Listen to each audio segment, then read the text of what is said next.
A few weeks ago, myself and Danny got the privilege and opportunity to interview an Olympic gold medalist. And over the next 3 episodes, you'll be able to listen to that interview with Georgina Brayshaw. She helped Great Britain win its first ever Olympic gold in the women's quadruple sculls at the 2024 Paris Olympics. She's a world and European champion, double European champion, world champion, and multiple World Cup medalist.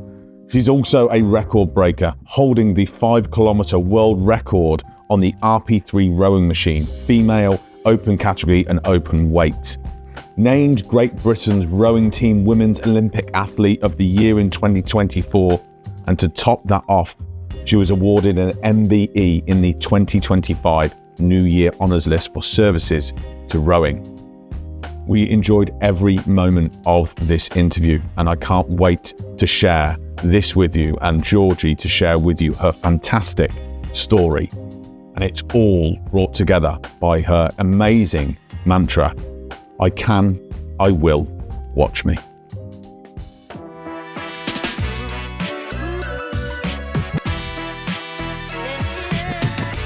Okay, everybody, welcome back. Episode 2 of this mini-series with Georgina Brayshaw. And we're now going to get into the Olympics. The Olympic gold, the race. However, I'm sure it started a little bit before then. In the first episode, we talked about the 10 years it took you to get there. But before we get into the Paris itself, where did it really begin for you? For instance, the selection process, how did that feel? But then as a team, when did that really click into like, right, Paris is now on the horizon. We've been training for X amount of time, but now we're locking in to Paris.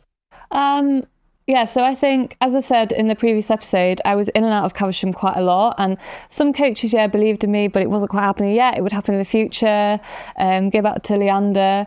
And then kind of after Tokyo, after an Olympiad, there were lots of changes. British rowing went through a bit of a upheaval and lots of things changed in their company, I suppose, organisation. Lots of rowers left and retired. We got a new head coach from Australia, Andrew. So he came in, head women's coach. And I think after Tokyo, I kind of got into the team anyway as a bit of a newbie. But then when Andrew came, he just really believed in me. He's great guy, and he was just like, yeah, you've got something, and he's just always believed in me. And yeah, his training program was hard, but if you can survive that, you can survive anything. So Andrew's your coach? Yeah, he's a head coach. He's a head coach, right. And then I just started performing quite well against the rest of the team. And then I got selected in the first year. After all the trials, I got selected for the women's quad in 2022 for the World Championships and for racing that summer. So that was my first season ever of racing internationally. So it was quite a big season of learning. And that year was just about learning and figuring out how World Cups work, how Europeans work, how the World Championships work, what it feels like to be against the rest of the world, having like Switzerland next to you instead of the local club or something. And yeah, that was quite successful. We won a medal, bronze. It wasn't the colour that we wanted, but we, great, I'd won a medal. Then the next year in 2023, we did more seat racing, and again I was kind of doing really well, and it was a bit like, oh cool, like I've no longer been sent back to it was weird. I wasn't expecting it, but then it gave me loads of confidence, so I was like, oh, I'll keep going with it. Kept packing your bag ready to go. Yeah, a little bit. Stood there waiting for the taxi going, I'm still look at the time sheets, and I was like, oh, I've done quite, I'll unpack my bag. And so then the crew was changed for the 2023 World Championships, so the year after, and only me and Lola from 2022 stayed in the quad, and we had Hannah and Lauren join us. Then we won the World Championships that year, and I think as soon as we got in that boat, so we started training that boat 6 months before the World Championships, we knew it was something special. Like, we just work together. Like, we're not like busy mates outside the boat. We're not stuck to each other, all the time. We chat and we're friends, but we're not like best friends. But in that boat, it just works. We just all play our parts really well. Then we won the World Championships, and we were like, right, next year, Paris, we've got this. And from then on, we knew we could do it. And we didn't really have any doubt. And we just trained and refused to be in anything apart from the quad, because we were just like, we are so focused on winning the quad that we just trained. And then it was Paris. And then We won. Simple. Yeah. Episode over. Let's unpack a little bit of that because I think the train stuff and the kind of the determination. So let's look at the sort of the prelude, the couple of weeks that lead up to you traveling to Paris to get into that. The pressure's got to be on. I mean, I can only imagine the sort of being this is the moment, right? I mean, I think back in my own working life, I had moments where I go, this is it. I kind of work really hard to get to this stage, and you feel that kind of the nerves and the bit of anxiety and those things. How was that for you? Were you carried away with the dream and the goal, or was that very real for you at that time? I tried to switch off a bit from everything that was going on around me, because Hannah, who was in my boat in Paris, had been to Tokyo the year before. She was the only Olympian in our boat. And she was in the women's quad and they came 7th, I think, in Tokyo. So not a result that she particularly was fond of. So she wanted to set it right as well. But she had a lot of experience, and she said, do not get wrapped up in the whirlwind. She was 3 years younger then, and she did get wrapped up in the whirlwind of social media, of all the free stuff that you get, blah, blah, and it distracts you. So we completely switched off from that. But also Andrew, my head coach, who I mentioned earlier, he's quite philosophical meditation, I don't even know, bit of a guru, really. And he really helped me with anxiety around racing and things like that. He just said, water is the same in England as it is in Paris, as it is anywhere across. It is just water. A 2K lake is a 2K lake. It might have a bit of wind, but we have wind in the UK as well. Nothing's different. And actually, most of the boats that we race against and most of the crews are very similar. They don't really change, actually. So we've raced all the people as well. And so, and then he'd say things like, did you ever catch a crab? So where your blade gets sucked under the water and it stops the boat because you've done something wrong. Do you normally do that? No, you don't. So why are you going to do it on the start line at Paris? So he really was like, it's fine, just calm down. And he didn't make it into a big event. It was the Olympics, it's massive, but he never made it into you must win gold. He was just like, you will do well and you will do hopefully you'll win gold. You can get the gold, but it's just water. Don't put any expectations on yourself. Just enjoy it, and just you have rode so much and you have done so many miles on his awful program that 2K is easy.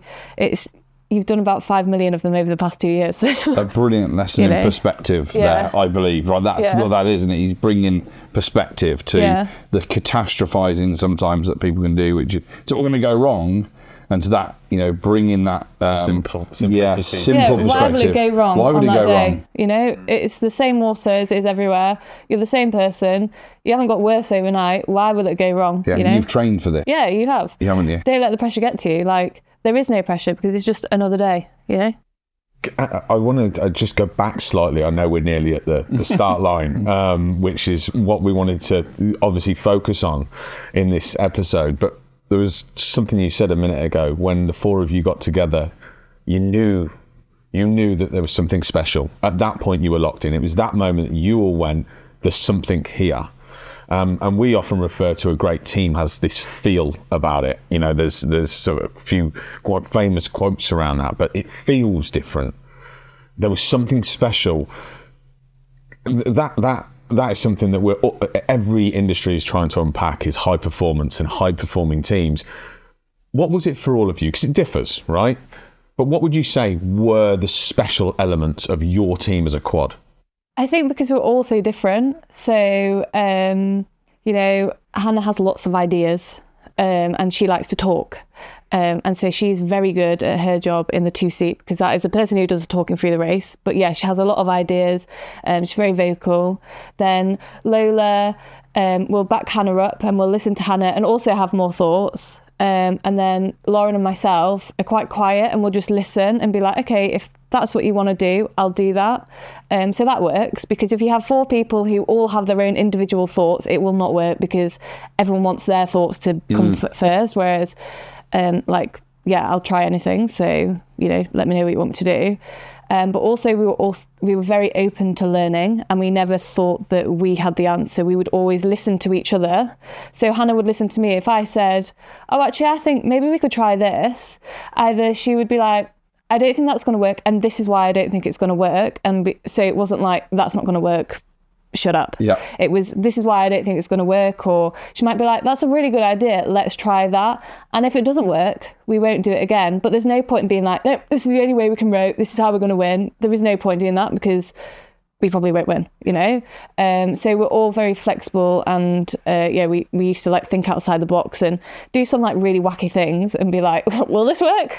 Yeah. No, it won't. Let's not do that again, you know? But I think that's really important for a successful team, is to just think outside the box and just give things a go. Never be scared to like have a go at things. If it works, great. You've just made your team better, or you've made your boat go faster. If it doesn't, well, don't try it again, but at least tried. You'll never have that question of, will that work, or what if, you know? It either does or it doesn't. So I think that was what was really good about our boat. We just gave things a go. It was such a, I've spent a long time preaching exactly what you've just described, which is, every day of my working life, I will talk to people about, what's the worst that can happen? Let's give it a try. Yeah. And the exploration of that, I'm not sure that I'll work, but let's try out, or I'm not sure, but this is my rationale. So almost convince me otherwise. If I thought about it, the willingness to do that. Yeah. And it's so hard sometimes to capture that and demonstrate that actually working in real life.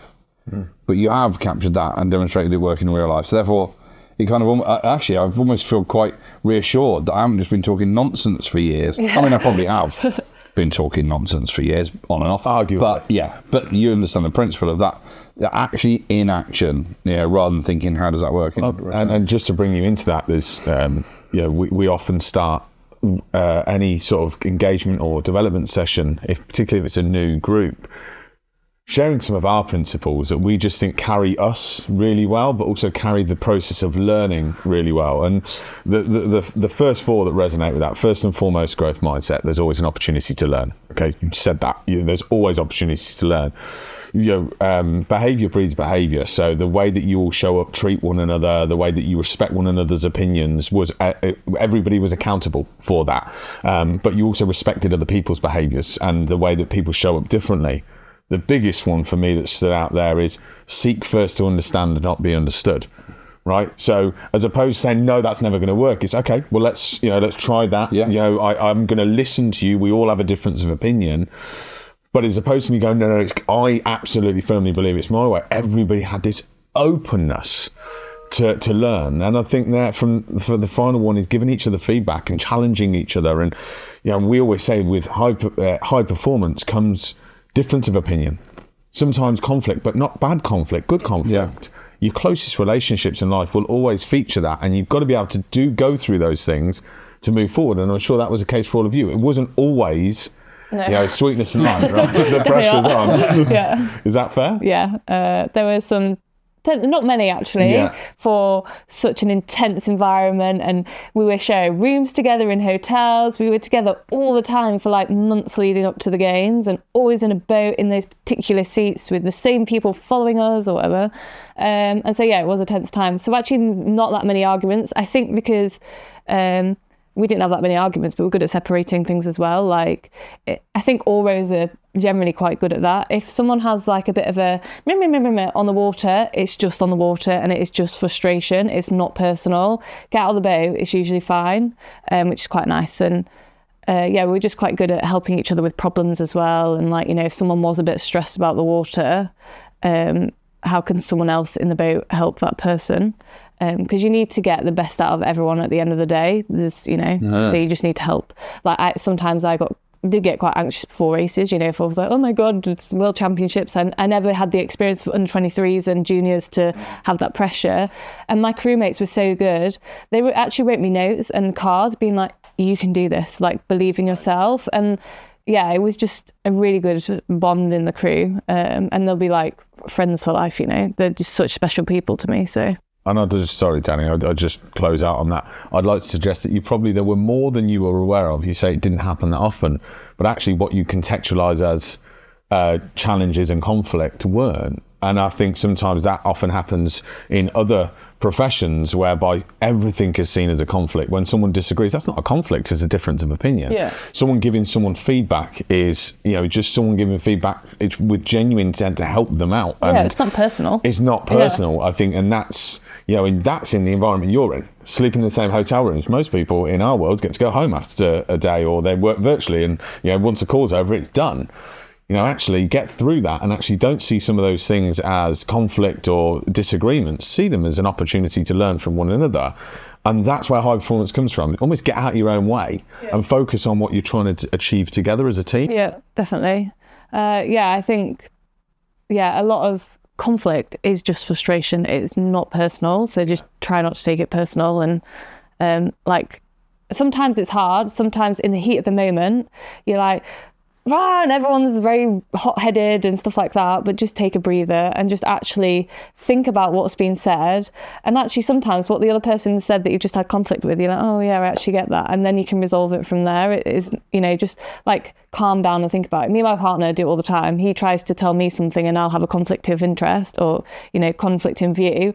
And then I'll go away and think about it and be like, oh yeah, you were right. And just go back and be like, I understand, just take time to actually think through, because they're not doing it maliciously, it's just another view that might be useful.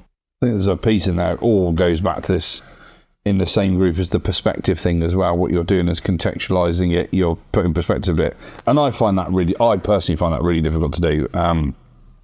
I take that as your driver's feedback, but in particular, I take it personally. I know I do, and it affects every part of my being, depending on what it is for a period of time. I sulk a bit, that type of stuff. And I hold on to it for way longer than I probably should do.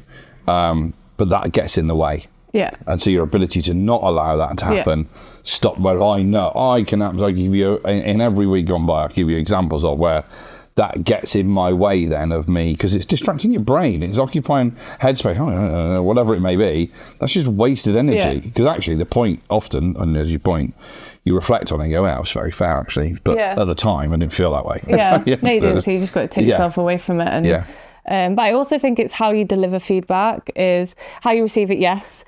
They're not actually trying to attack you, like just take your time and be like, that was quite good, but it's how you deliver it, because you are not living in another person's shoes. So I would never say to someone, this is how you should do this, because that's what I would do, that is the only way. I would always be like, look, this is what I'm not in your shoes, so I don't know whether this will work for you, but this might be how I would do it, and like take it or leave it. Like, don't be like, you must do this. Be like, this is what I might do. It might be useful for you, it might not be, but take it if you want, don't if you don't want, but don't get offended if they don't take it, because you're not living their life and you're not in their shoes, and that's not how their brain works or how they want to approach something. So fantastic example of self-awareness, that is, being able to see that, I'm not living in your shoes, so therefore how could I possibly know how you think or feel or whatever it may be. We've all got different brains. Like, I'm quite an anxious person. Some other people who aren't anxious might be like, oh well, why would you even get worried about that? Well, I did, because that's how my brain works, so that's that, so I would always be like, this might be how I would approach it, but that's just my advice, like, you do it your way. And that high performance got you to that race with the potential of winning the Olympic gold. For those of you watching on YouTube, or those that are listening, in fact, as those on YouTube will be able to see it, Georgie's now wearing her gold medal. And I think to just start this off, Georgie, you may not remember saying this, but we hadn't spoken when we first met. When I heard this, we were sort of in the same area, having lunch at the event that we were at. And somebody asked you, were you nervous when you were at the start line? And I will never forget your response, even if you have. And your on the spot now. Your words were, no, not at all, because we had prepared for everything. Exactly, yeah. And I was just such a simple, but like so powerful answer. So take us there, because, for most of us, we would expect, unbearable, nerves. Pre-match nerves. You're just concept. about to compete for Olympic gold. Walk us through that amazing race. Well, it's the same water as everywhere else in the world. It was a bit windy, and we suit a really good headwind, so we were like, that's in our favour. But had it been any sort of wind, crosswind, tailwind, we would have been fine, so we can race in all winds. And it is windy at Caversham, so we've done a lot of training in wind. I've raced. I did the heat. I raced so many races this year. I've never caught a crab. Nothing went wrong. They all went pretty well. You know, so why is that race going to be any different? Just because it's the Olympics and there's a bit more media around and there's some signs that say the Olympics, like, it's no different. And I just need to remember we have a race plan that we have practiced. It started in 2022 really, but with the 4 of us in our boat, it started in 2023. It's the same race plan. We've tweaked and perfected it, changed bits where we needed to change. I trusted so much in my crew. So Hannah, Lola, Lauren, Hannah making the call. She was like, if boats were ahead or something wasn't quite going the way that we wanted it to, she would make a split decision and be like, we're going to do this and we're going to change this. And I trusted her so much that she would make the right decision. And so I just did all that she said, and I knew the result would be fine. Or if the result was silver, then it is what it is. We did, as long as I do my best, I don't actually care how I do. It's if you have raced and won gold, but you've like, oh, I probably could have gone a bit harder, then that's more disappointing than absolutely beasting yourself to the line, coming off second, you know, it's what happened to the Dutch, but you've beat yourself to the line, and so you can only be proud of that. Like, how can you be annoyed that you tried your best, you know? Like, you can't be. So I wasn't nervous because what would be. And yeah, it's the same races I've done a million times, so what's there to be nervous about? Yeah, I mean, I think in the heats in the first race, I was a bit like, oh yeah, the Olympics. Understandable. And I was a bit like, I wasn't nervous, I was more like, this is so cool. Like, what am I doing here? I was just a bit like bewildered as to how I'd managed to do this in my life. I was like, how, what? But yeah, we won the heat and that was fine, you know, and that probably wasn't my best race. So if I can win it often, not best race, there's no need to be nervous because, you know, you're never going to have your best race in an Olympic final. So don't expect yourself to have that best race. Just do your best and your best will be good enough. You can't expect anything more from another human being as well. If they say I did my best, that's as good as it is. Yeah. And therefore, if it isn't, in your instance, winning gold, or it isn't quite achieving something, then, well, that is what it is. And the attempt to be the best version of yourself is absolutely where it should be. I also, in there, just in that moment as well, you talk about there, your willingness to take direction and do whatever that direction was. So you weren't debating in the middle of a race, are you? You're not going to go, let's have a conversation about it a minute, because I disagree with that. At that moment, and you use the word so clearly, as trust. You trusted that person was making the right decision at that moment in time with the information they've got. And therefore, whether that was the right decision or not is irrelevant, I imagine. And I feel like I've led that. Do you see that as being, even if that was the wrong decision, you don't think, oh, that was a stupid decision. That's irrelevant. It's, I trust that you're doing the best you can do. And again, it's the best around the decision making given what I've got. Is yeah, that 100. fair? The boat will only go quicker if we all do exactly the same thing at exactly the right time. So even if it's the wrong decision and I don't agree and I'm like, well, I think my way's better, well, we'll go slower if I'm doing my way and everyone else is doing Hannah's way, or Hannah's doing her way. But Hannah's so experienced anyway that I trust her 100%. And also, even if it was the wrong decision and we had gone slow and we hadn't got gold, I would never have held it against Hannah. She did the best that she could do in the most high pressure environment that you can probably imagine. You know, we're in the middle of a 2K race and she had to, I mean, you can hardly see anything in a race, you know, you can just see shadows around you. So she had to make a call. It would have been such, had it not worked, well, what can you do? You know, she's a human. There's the difference. That's the difference. In workplaces everywhere, people are going to work, somebody makes a decision with, you know, this is, I think, is the best way forward. And then when it doesn't work out, they're berated, they're criticised. We go, oh, you know, well, they made the wrong decision. Instead of somebody going, hey, look, you know, you did what you did with what you've got.